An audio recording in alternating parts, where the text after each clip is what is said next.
My name is William. I am a 27-year-old photographer with no real claim to fame. My older brother Richard, who was 5 years my senior, got me into photography. To be honest, making ends meet takes up all my energy, and I can't even think about starting a family. My parents passed away in a tragic accident when I was in high school. Ever since then, it's just been Richard and me. I like to think that we have a deeper bond than most siblings. But Richard passed away 3 years ago as well. William, I've decided to get married. That's what he told me 4 years ago, when he introduced me to a woman named Linda. She seemed very calm and gentle, a perfect fit for kind-hearted Richard. However, Richard didn't want a big wedding ceremony, perhaps because he had lost our parents. They had a private ceremony overseas, so I never got to know Linda's family or friends. I sometimes wonder if things would have turned out differently if I had known more about her social circle. About a year after Richard got married, I got an abrupt call from him. "I've got 1 month to live." Are you joking? That's not funny, you know? After losing our parents, Richard was the only family I had left. I was furious that Richard would make such a horrible joke, but his tone remained steady. "It's terminal cancer. It's spread everywhere, and there's nothing that can be done." No way.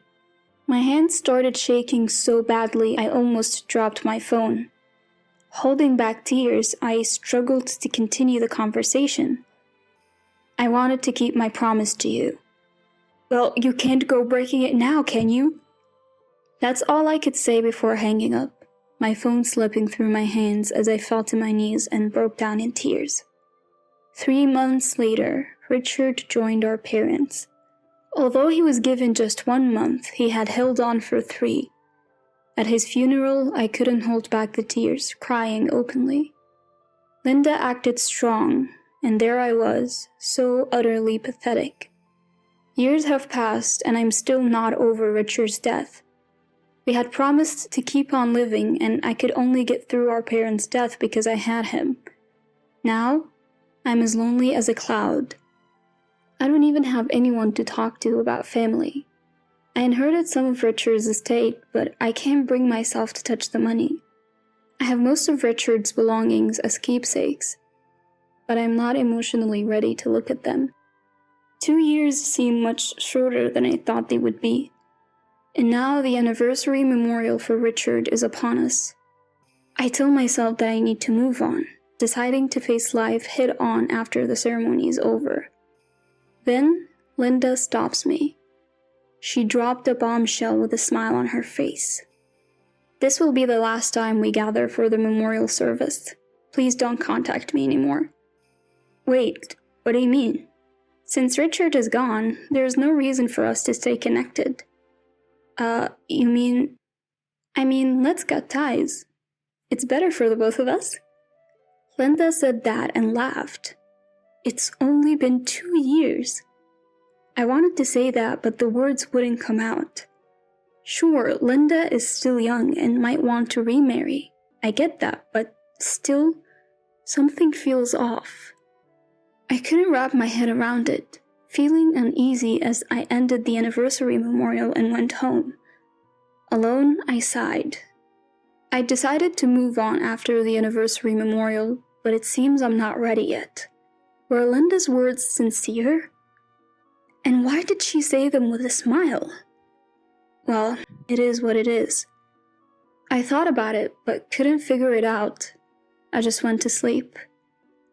A week later, I was still feeling unresolved and started to get irritated with myself.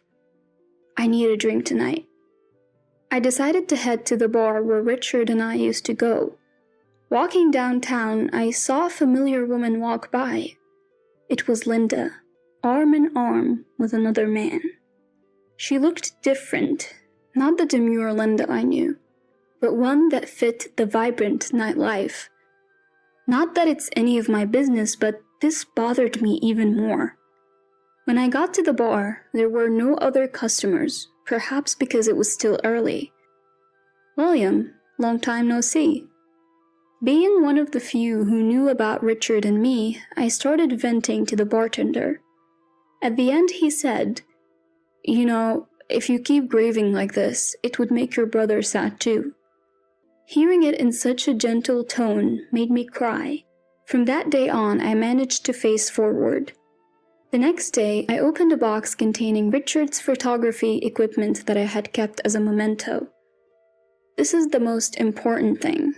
Inside was the camera Richard had always used. I had wanted it when Linda said she did and had asked for it as a favor. I had opened the box several times to air it out, but picking it up and using it felt like admitting Richard was really gone, so I hadn't been able to. Now I finally picked it up and felt its weight. I'll be using Richard's prized camera from now on. Richard's not here anymore, so we can't take new photos together. In that sense, the promise to publish a photo book together will never be fulfilled. But any photo taken with this camera will feel like it was taken with him. I carefully unpacked the box and started arranging its contents one by one. As I pulled the camera out of its case, something else fell out along with it. Picking it up, I realized it was a letter addressed to me. It had been folded multiple times, probably to disguise it as something else and tucked into the camera case. Upon unfolding it, it was addressed to William, and the contents revealed information I'd never heard before, suggesting it was written after a terminal diagnosis. It said that I was listed as the beneficiary for a life insurance policy, and advised me to verify it, as the wife might have changed the beneficiary. I later found out this insurance policy had been in place since my high school days, back when we lived together. A surprisingly large sum had been set aside, apparently with the thought that I'd be in trouble if something happened to him. I hadn't claimed any of the insurance money. Could Linda have? I know nothing about Linda's social circle. I could ask her directly, but I hesitate to contact her now. Still, it would be wrong to ignore Richard's wishes. I decided to honor his intentions and dial Linda's number, which I had yet to delete. "Who is this?" The voice that answered was lethargic and not the Linda I knew. Nevertheless, I began to speak. "Linda? It's me, William." "Huh? Didn't I say to stop contacting me?" She seemed like a completely different person, but then it struck me. This might be the real her. "Let's cut to the chase. You committed insurance fraud, didn't you?" "What are you talking about?" "You claimed Richard's life insurance, right?" "Life insurance? Of course, I'm his wife. Why shouldn't I?" "The policy was supposed to be in my name." "What? That's not true. I claimed it, so I am the beneficiary. What is this? You short on cash or something?" This confirmed my suspicions about her true nature, and I had been completely blind to it. But did Richard see it after they got married? Naturally, a spouse would be the beneficiary after marriage. Maybe you were before we got married, but I was the beneficiary when he passed. Now, I can live comfortably thanks to that. Her laughter irked me. "Stop messing around. What do you think of Richard?" "That's none of your business. It was a matter between spouses. Don't contact me again." I looked at the screen of my phone after she hung up and sighed. A month later, Linda appeared before me, just as I'd expected. "Long time no see, William." Before me stood the Linda I first met. Remarkable how people can change. "What do you want?" I replied, clearly annoyed. "So there are other things left behind by him, right? I have a right to those too, don't I?" "Ah, are you talking about the photo book?" "Yes, royalties. I have a right to receive some too, don't I?" "What? Why?" "Because I was his wife, that's why." To give you the backstory, this all began sometime after Richard passed away. Sitting before me is Brown, from the publishing house. Brown had known Richard for a long time and came to me with the idea of creating a photo book from our collected works. He had the data from the camera Richard used, and they had been in discussions about it. However, when Richard died, the project stalled. Then after reading a letter Richard had sent from the hospital, Brown decided he wanted to complete the photo book. Of course, I was all in. Richard and I had always promised to someday publish our work together. Whether it sold well or not wasn't the issue. We just wanted to leave something tangible behind. So we went ahead and published it. To be frank, the book by two unknown artists didn't sell. I continued my modest lifestyle until one day, everything changed. Brown contacted me to say that our book had suddenly become popular online. Is it possible that a photo book from 2 years ago becomes a hot topic? I had my doubts about this, but when I looked it up on the internet, I found that the photo book was indeed a hot topic. A well-known influencer had praised it on social media and the posts had gone viral. The book's newfound fame also secured the publication of another photo book, elevating me to a full-fledged photographer. And that's when Linda, eyeing the royalties, showed up at my door. This is where my counterattack begins. That book was something Richard and I wanted to publish. I don't want you tainting it. Just go away. Don't give me that idealistic talk. The royalties are split, right? That means I have the right to some. It's clear her only interest is in the money.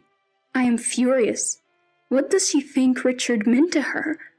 We had cut ties, and yet here she is making demands. Let's talk about the insurance money instead. Insurance money? Can we not? That's not important right now. It is important, but fine. Let's stick to the photo book. That was self-published, so there are no royalties. However, my new book is bringing in lots of royalties. What? What are you talking about? There is no money for you to take. Moreover, you're facing fraud charges over the insurance money. What will you do?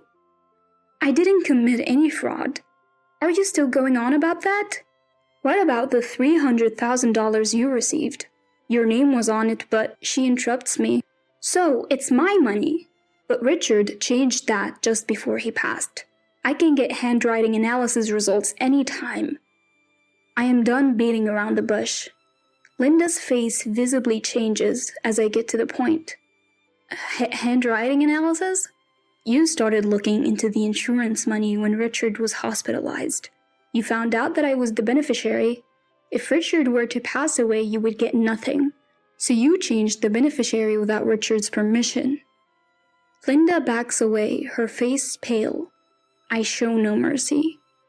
Richard left me a letter. He must have seen through you changing the recipient on your own. That's why I had a handwriting analysis done. I have all the evidence I need. You must be mistaken about something. You knew about Richard's insurance policy, didn't you? And got blinded by the payout. Richard's letter mentioned that your personality changed dramatically after the insurance money became a topic. Linda glares at me, but doesn't say a word. You hardly talked about anything else with Richard once you found out, huh? You knew he didn't have much time left and only saw dollar signs. You underestimated Richard. Cut the crap. It's not like that. What's different then? Richard tried to divorce you, but you dodged the conversations. Eventually, Richard was left helpless. The only reason Richard didn't tell me while he was alive is that he still wanted to believe you weren't like that. You betrayed that trust. I bet you'd have changed your lifestyle and even became flashy the moment you got that insurance money. That's cruel to say. Linda tries to retort, but she's lost her spirit. So, can I sue you?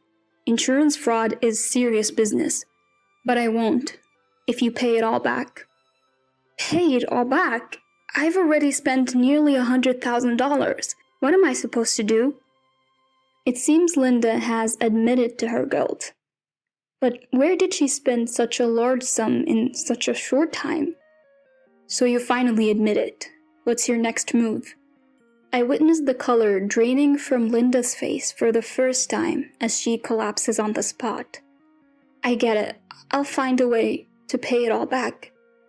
Later, I received the full $300,000. Linda sold all the luxury items she had bought with the insurance money. Apparently, she mainly squandered it on some guy and couldn't prepare much. She ended up going to her parents for help. Her father called to apologize, saying they'd cover the rest. Linda now works from dawn to dusk under her parents' watchful eyes to repay them. As for me, I've secured a book deal and royalties are coming in. I'm thriving as a photographer. All thanks to Richard.